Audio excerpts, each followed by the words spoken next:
nosso pensamento a Deus, nosso Pai maior, a Jesus, nosso irmão e mestre, em primeiro lugar agradecendo pela oportunidade de estarmos aqui unidos em seu nome, pela presença dos bons espíritos que nos intuem com bons fluidos, bons pensamentos, para que possamos abrir a nossa mente e acerenar o nosso coração, para que possamos ouvir, compreender e guardar todos os ensinamentos que serão aqui compartilhados, receber todas as energias que nos serão dirigidas pelos benfeitores espirituais e que cada um de nós possa aqui encontrar aquilo de que mais necessita e sair daqui melhor do que quando chegou. Assim seja. Assim seja.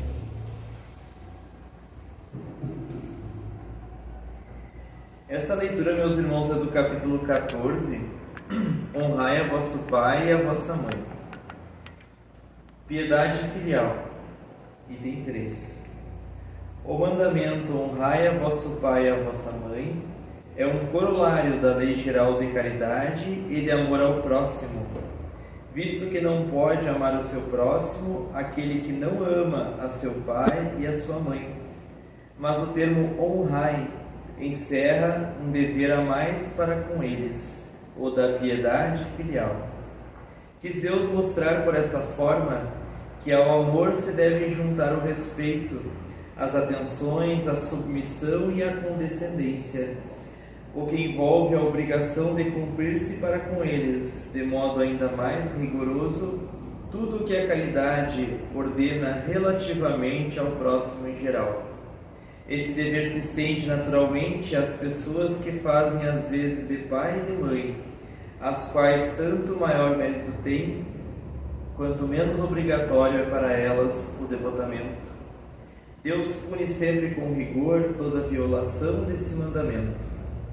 Honrar a seu pai e sua mãe não consiste apenas em respeitá-los, é também assisti-los na necessidade, é proporcionar-lhes repouso na velhice, é cercá-los de cuidados, como eles fizeram conosco na infância. A leitura continua, meus irmãos, mas aqui Kardec comenta o decálogo de Moisés, onde temos aquele quarto mandamento, honrai a vosso pai e a vossa mãe. E por que Kardec traz isso aqui na obra Evangelho segundo o Espiritismo? Porque nós acreditamos, é uma das bases da doutrina espírita, a reencarnação. A reencarnação é uma lei natural. E sendo uma lei natural a reencarnação, nós sabemos que possuímos inúmeras existências e que hoje estamos atualmente encarnados num determinado grupo familiar. E esse grupo familiar nós temos os nossos genitores, os nossos pais, também temos outras pessoas que compõem esse círculo familiar. E aí, quando nos preparamos para virmos à Terra, que inclusive foi a exposição que o Amarante fez na última oportunidade, nós ali, enquanto espíritos esperando pela oportunidade reencarnatória, solicitamos essa oportunidade, que na verdade é uma bênção para nós, espíritos endividados, e essa oportunidade nos é concedida. Mas para que ela nos seja concedida, nós precisamos de espíritos que nos acolham no berço terreno. E esses espíritos são espíritos que possuem alguma ligação conosco, e muitas vezes são espíritos aos quais nós magoamos no passado. E aí chega aquele momento em que nós pedimos a permissão para aqueles espíritos para virmos juntos deles na atual existência, e eles nos aceitam. Existem casos raros em que aqueles espíritos recusam o ser que desejaria reencarnar por não se sentirem ainda preparados para essa tarefa. Mas se estamos aqui é porque os nossos pais nos aceitaram. Então, como eles nos aceitaram, nós viemos no círculo familiar deles.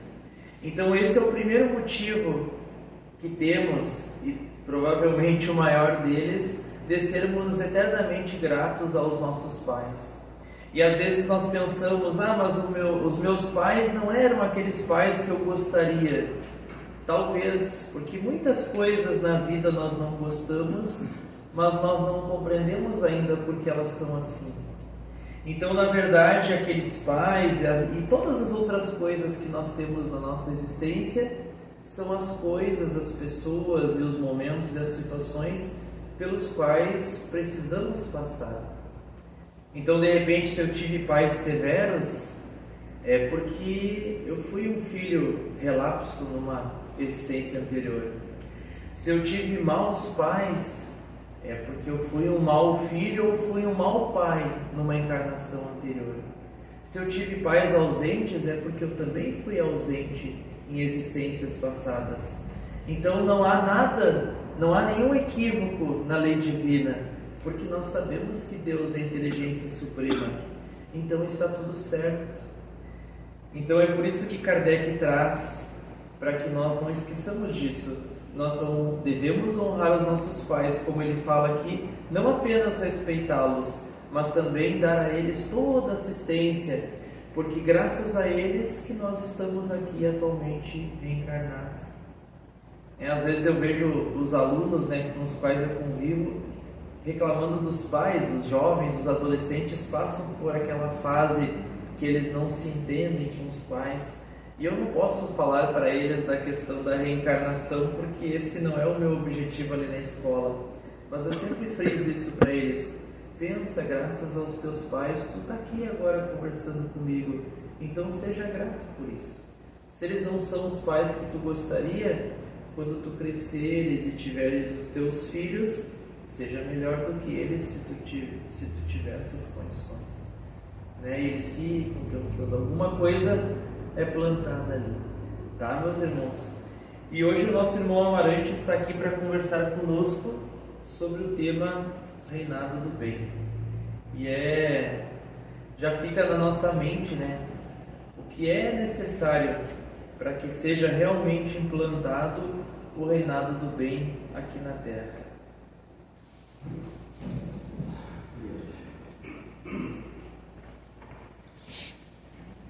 Boa noite, meus irmãos. Jesus de Nazaré nos abençoe. Como é bom estar aí no Centro Espírita. Enquanto o Cristiano ia falando, depois da leitura, nos vem à mente alguns pensamentos do quanto é importante nós estarmos dentro do Centro Espírita. Nós, através da doutrina espírita, nós descobrimos que o acaso não existe, que nós não estamos aqui por acaso, que nossos pais nos aceitaram, que já houve um planejamento anterior, que nós, na condição de espíritos ainda, na nossa condição infantil, perispiritual, o nosso perispírito foi modelado numa condição infantil, e na noite ou nas noites anteriores que precede a fecundação do óvulo pelo espermatozoide, nós já fomos entregues por mãos de abnegados benfeitores à nossa mãe e ao nosso pai. E aqui nós estamos. Saber que eles nos aceitaram, saber que os nossos filhos também nos aceitaram, que não há o acaso, que nós não estamos entregues ao caos, que existe um governador planetário aqui na Terra, a quem nós chamamos Jesus de Nazaré, o carpinteiro de Nazaré, que há mais de 4 bilhões de anos já trabalha para que o nosso projeto evolutivo de nós, seus irmãos menores, ocorra aqui nesse grãozinho de areia que é essa escola abençoada aonde nós estamos, que é esse hospital aonde nós curamos as nossas mazelas da alma, que para alguns pode até parecer uma prisão, mas que deve ser vista como uma nave planetária, uma nave estelar, aonde nós aonde é o nosso ponto de partida, e cruzaremos o universo infinito, nos evoluindo, crescendo, amadurecendo, até nós nos tornarmos também espíritos crísticos. Transcorreram-se, meus irmãos, mais de 167 anos, desde o dia 17 de abril de 1857, quando pela primeira vez foi editado o Livro dos Espíritos, inaugurando então a nova era para a nossa humanidade terrena. Tudo tem seu tempo. Quando a nossa humanidade atinge um nível mais alto de evolução e de merecimento, novas verdades surgem diante de nós. E como existe a perfeita coerência entre os ensinamentos de Jesus de Nazaré e as bases doutrinárias do Espiritismo, nós podemos afirmar que a doutrina espírita é o Consolador prometido por Jesus há mais de 2000 anos. Disse ele aos seus discípulos: eu vou para o Pai, mas não vos deixarei órfãos. Rogarei ao nosso Pai que nos envie, que vos envie o Espírito de verdade, que ficará convosco por todo o sempre e que vos explicará tudo aquilo que ainda não foi possível ser explicado, que vos fará lembrar aquilo que foi esquecido. E esse Espírito de verdade será conhecido como o Consolador. E a doutrina espírita é para nós, espíritas, o Consolador, que nos consola porque nos esclarece, que nos mostra o porquê de tudo que existe, o porquê da nossa vida. É através da doutrina espírita, meus irmãos, que nós sabemos hoje quem nós somos, espíritos imortais. É através do conhecimento do Espiritismo que nós sabemos de onde nós viemos, para onde nós vamos, por que estamos aqui na Terra, o porquê de tanto sofrimento, o porquê de tantas desigualdades. É através da doutrina espírita que hoje nós temos plena convicção da realidade da reencarnação, que está aí presente nas leis divinas, queiramos ou não, acreditemos ou não, Deus não vai mudar as suas leis, e a reencarnação está na sua lei. É através da reencarnação, meus irmãos, que hoje, sob o mesmo teto, inimigos do passado vêm conviver juntos novamente, porém sem as armas do passado, que feriram, que machucaram, que magoaram, para trocar as suas algemas do ódio, do rancor, do ressentimento, pelos laços de ternura. E graças a Deus nós conseguimos, ou temos aqui na doutrina espírita as ferramentas para substituir essas algemas pelos laços de amor, de afeto, de ternura, quando nós nos damos bem com aqueles que a providência divina colocou junto de nós. Na questão de número 1019, a última do Livro dos Espíritos, o Livro dos Espíritos que é a base da doutrina espírita. Eu não gosto de falar em obras básicas, porque quando a gente fala em obras básicas, diminui, parece que é aquela coisa tão básica, tão pequenininha, e não. O Livro dos Espíritos é a obra base, é a pedra fundamental do Espiritismo. E lá na questão de número 1019, Allan Kardec. Se alguém pode receber o título de doutor em Espiritismo, é este homem, é este indivíduo. Embora ele nunca tenha se considerado assim na sua humildade, ele pergunta aos espíritos superiores se o reinado do bem poderá implantar-se um dia na terra. E a resposta dos espíritos superiores nos leva a um estado íntimo, meus irmãos, de esperança. E especialmente nos emotiva para nós fazermos a nossa parte enquanto indivíduos, para que o processo de regeneração da nossa humanidade ocorra o mais breve possível.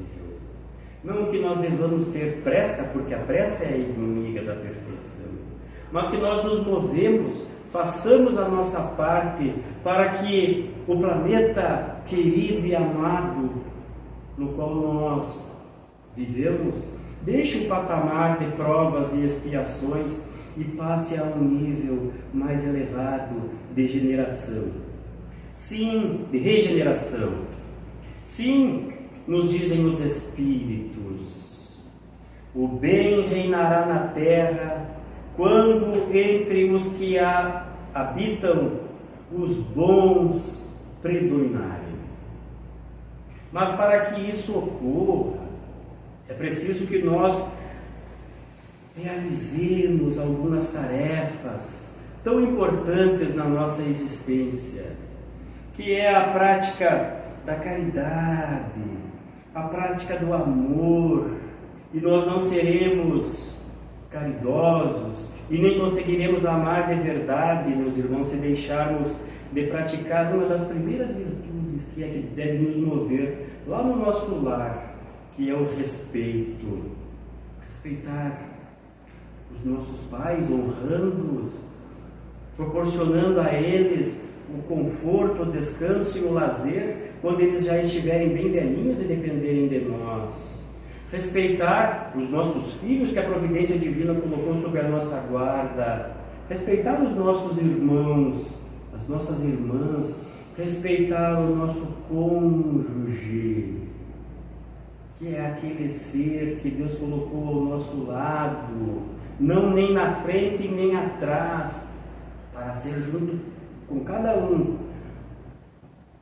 o esteio da casa e do ambiente familiar.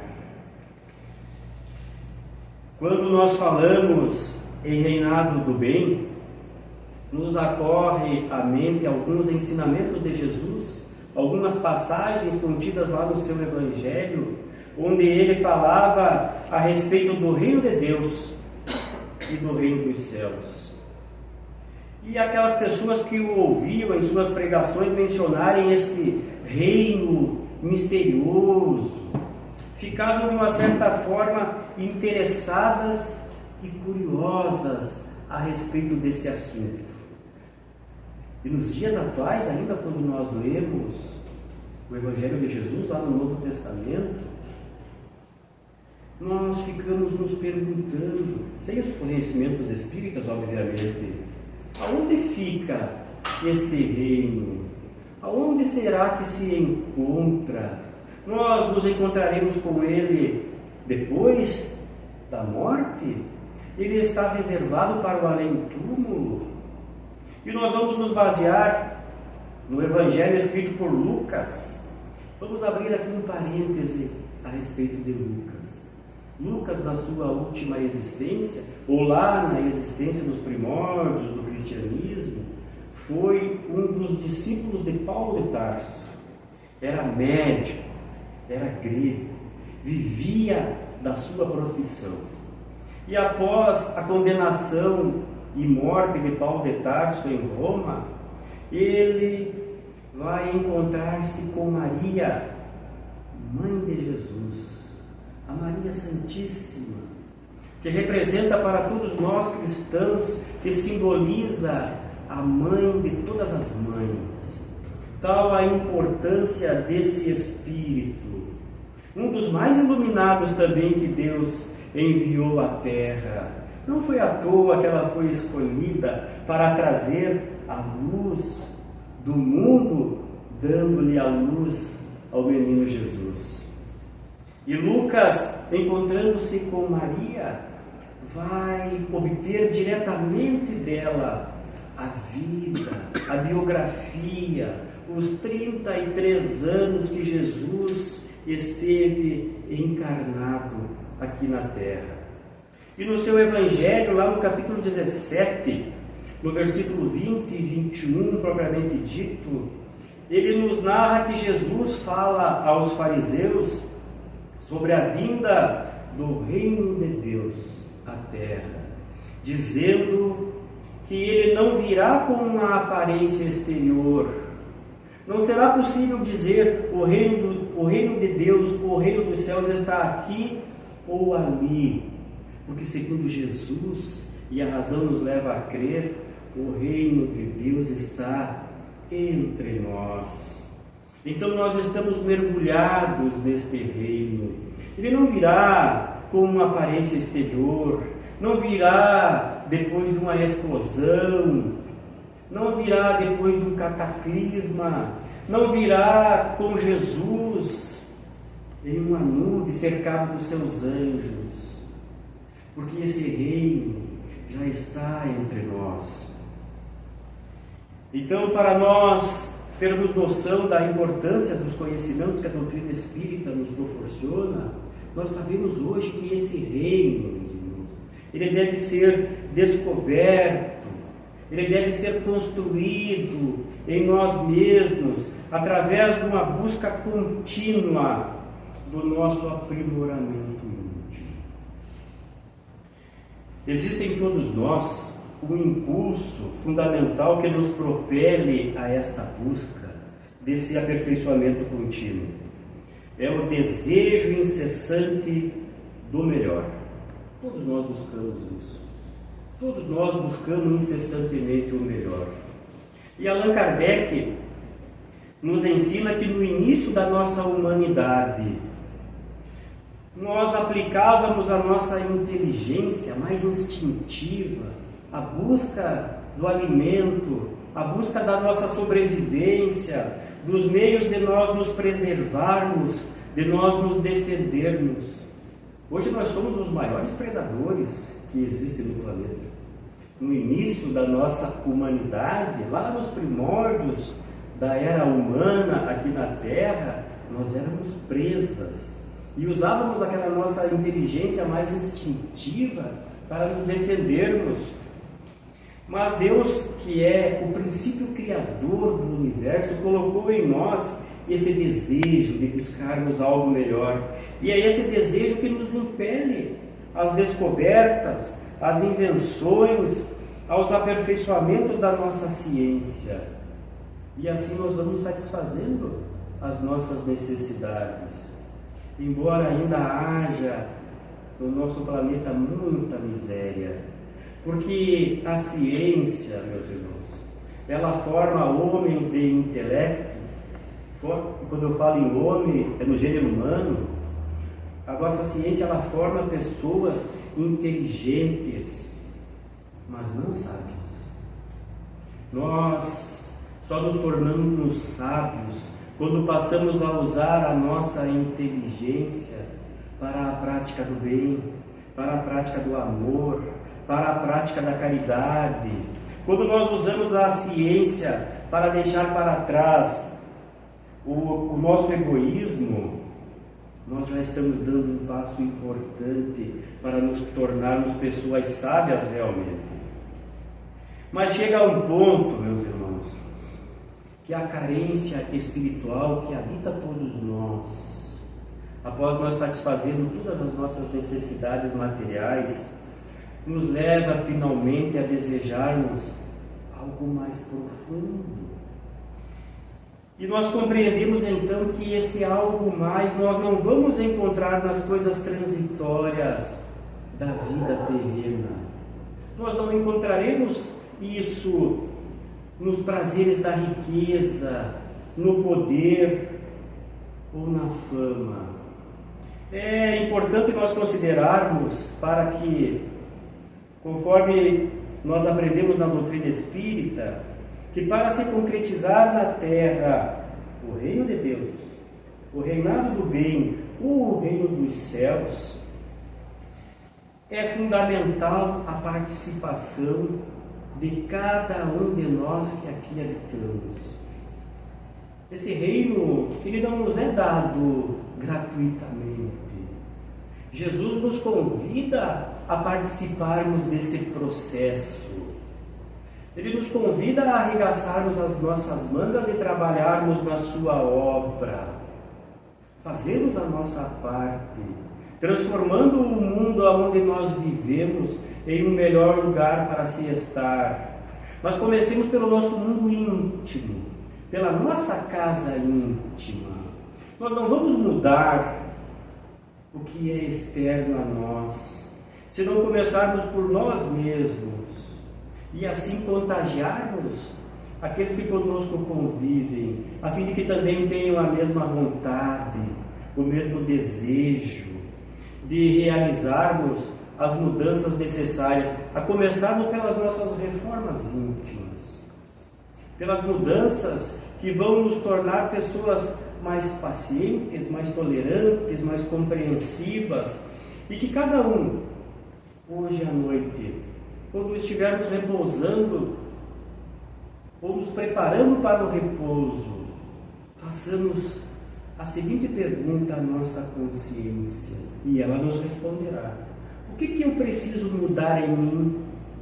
O que eu preciso fazer para mudar o meu ambiente íntimo, a minha casa íntima, e assim transformar esse mundo, este universo que eu sou, em um lugar melhor para se estar? E ela vai responder. Então, conhecendo a resposta, que façamos a nossa parte. No Espiritismo, nessa doutrina abençoada, onde a providência divina nos colocou, nós vamos encontrar a verdade que todos os seres humanos estão buscando. Entretanto, meus irmãos, como nos dizem os Espíritos luzeiros, esta verdade nos é concedida de maneira gradual, aos poucos, de acordo com o nosso progresso moral. E lá no Evangelho segundo o Espiritismo, o Espírito Sansão nos diz o seguinte: que somos hoje melhores do que há 100 anos atrás. Porque nenhuma experiência terrena, nenhuma existência física é inútil. Por mais que pareça, ela é proveitosa. Sempre damos um passo a mais. Vivenciamos novas experiências. E essas experiências vão se somando, vão sendo arquivadas na nossa memória espiritual. E nós não regredimos. Então, certamente, nós como indivíduos somos hoje melhores do que nós fomos ontem, e como humanidade também. Hoje nós já não aceitamos mais as barbáries que se cometiam no passado. As guerras causam em nós repulsa. Hoje nós não queimamos mais mulheres porque tinham o seu cabelo ruivo em praças públicas. Não as taxamos mais de, de feiticeiras. Hoje nós não compactuamos mais com o duelo. Não lavamos mais a nossa honra com o sangue. Então já evoluímos. Somos contrários à pena de morte. Isso é uma evolução, graças aos conhecimentos da doutrina espírita. O projeto de Jesus para o nosso planeta, meus irmãos, que já começou há mais de 4 bilhões de anos, ele vai sendo implantado gradativamente. E para que esse projeto concretize, nós temos que realizar a nossa reforma íntima. Nós temos que mudar alguns conceitos, nos fortalecer na nossa fé, que ainda é menor que um grão de mostarda, mas que essa fé não seja uma fé cega. Não é porque alguém nos disse que nós vamos aceitá-la única e exclusivamente. Tem que ser uma fé raciocinada, uma fé lógica. E como nos ensina Allan Kardec, fé raciocinada é aquela capaz de encarar a ciência e a razão em qualquer época da humanidade. E a importância da ciência na nossa vida é tão grande, tão exuberante, tão importante que o próprio Allan Kardec disse que se algum dia a ciência provar que o Espiritismo está errado em algum ponto, que nós fiquemos com a ciência.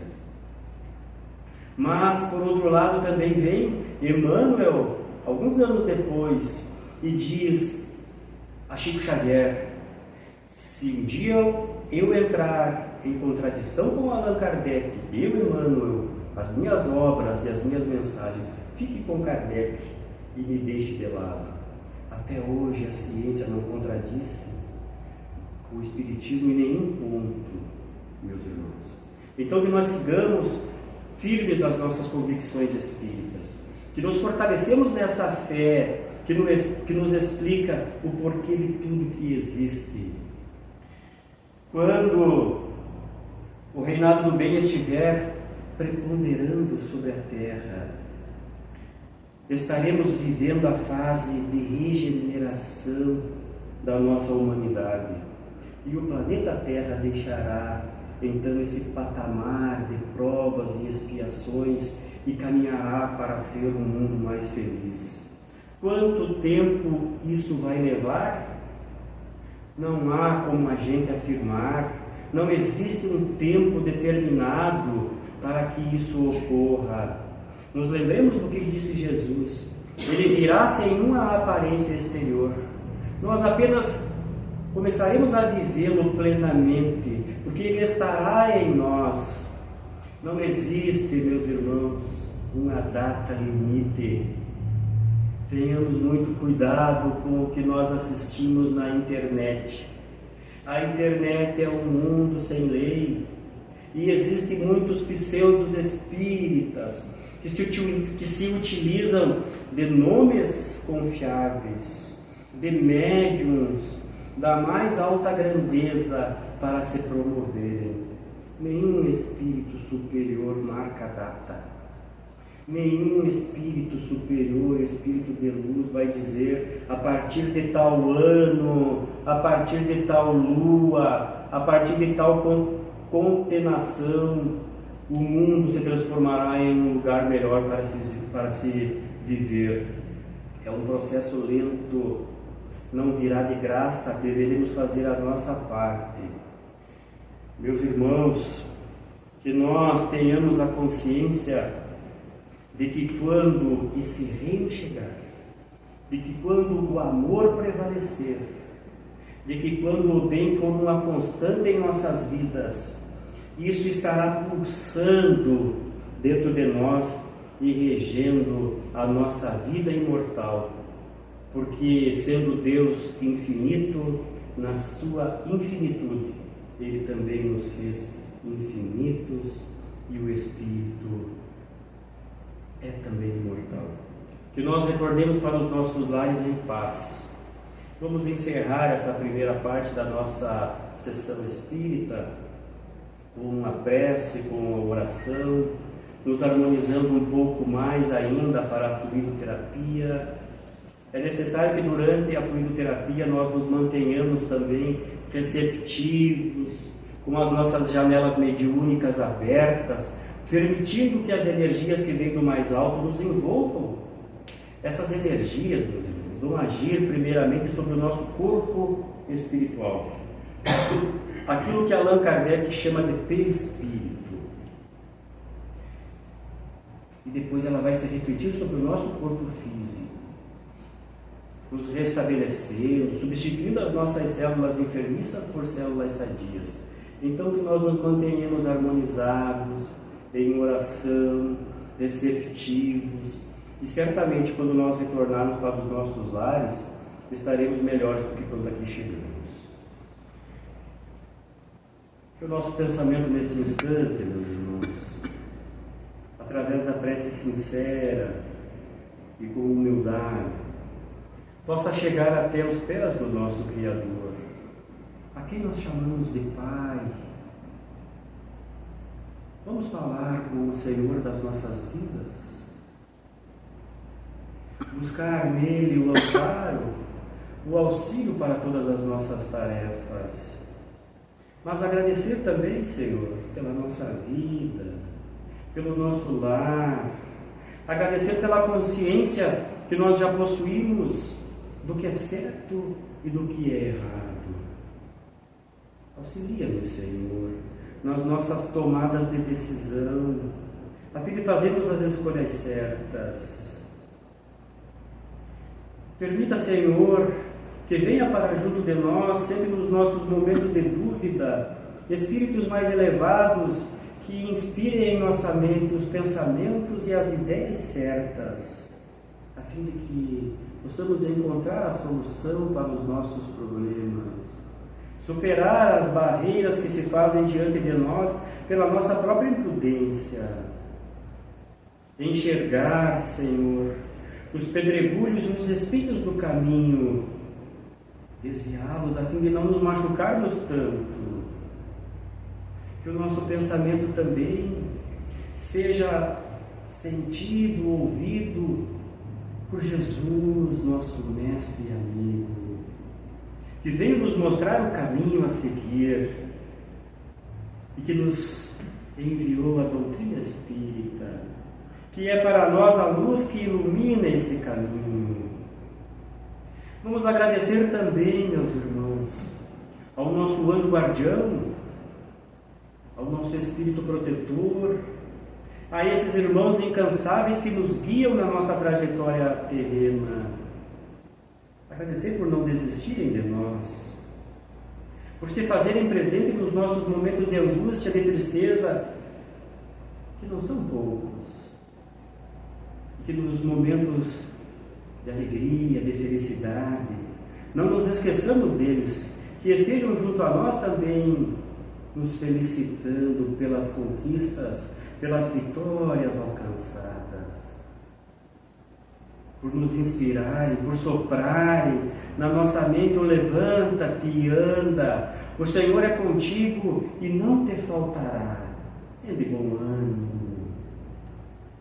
Logo mais, quando o nosso corpo estiver repousando, por ocasião do sono físico, na condição de espíritos, serem libertos deste corpo que é para nós um veículo, um instrumento de aprendizado, possamos nos encontrar com eles, com o nosso espírito protetor, com o nosso anjo guardião, a quem a memória nos seja cara, aquele ente querido que já retornou ao mundo dos espíritos, se for a permissão divina, passemos horas agradáveis junto a eles. E amanhã, quando nós despertarmos para as nossas atividades terrenas, se forem os teus desígnios, Senhor, possamos trazer essas impressões para o nosso dia a dia terreno. E que com o teu auxílio, Pai, façamos no nosso dia muito mais útil e muito mais proveitoso. Assim seja. Assim seja.